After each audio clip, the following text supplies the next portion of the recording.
But when we set our intentions for what we're going to do, instead of just letting our feelings and our gut guide us, it's fruitful and productive. As followers of Christ, our fleshly desires are not to be our compass of how to live.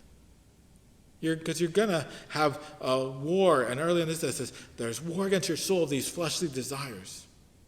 Right? If you let your desires guide you, you're not going to only break every commandment, right? Because there are times you want to just kill people or cut people off or let them have it. Or there's times where you have lustful thoughts that you should let flee instead of just embracing and sitting there and pursuing. If we let these feelings guide us, and you're gonna live an ungodly life. You're wasting the precious gift of life and opportunities that God has given you. Not every itch should be scratched. Not every human thought should be pursued. Not every word on the tip of your tongue should be shared. And while following every human desire may seem something natural, but that's not the way we were created to live. Embracing our depravity is not the way that God has formed us to. God's will for us is to rise against the trappings of self-centered sin and follow God's will. He has actually a new way, a way that we were originally created to live, a way of beauty, of purpose.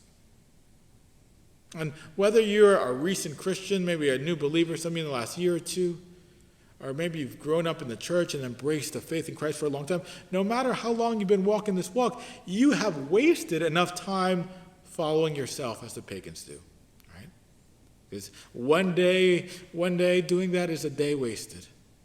God has something better in store for us, a better way to live, a better way to love. Now, we don't have to wait to heaven to start that. Actually, we almost can't wait. And the tricky thing is that those desires, even when fully pursued, will never satisfy. They'll satisfy for the day, they'll satisfy for the week maybe, but they hurt ourselves physically, spiritually, emotionally, mentally.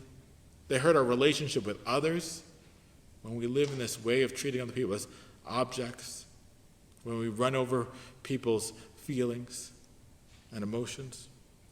And they hurt our relationship with creation, with all of nature. Right? We can't pursue ourselves first and still keep the balance of caring for what God has put in our path. God calls you to pursue him, to seek his kingdom, to find freedom and purpose in him.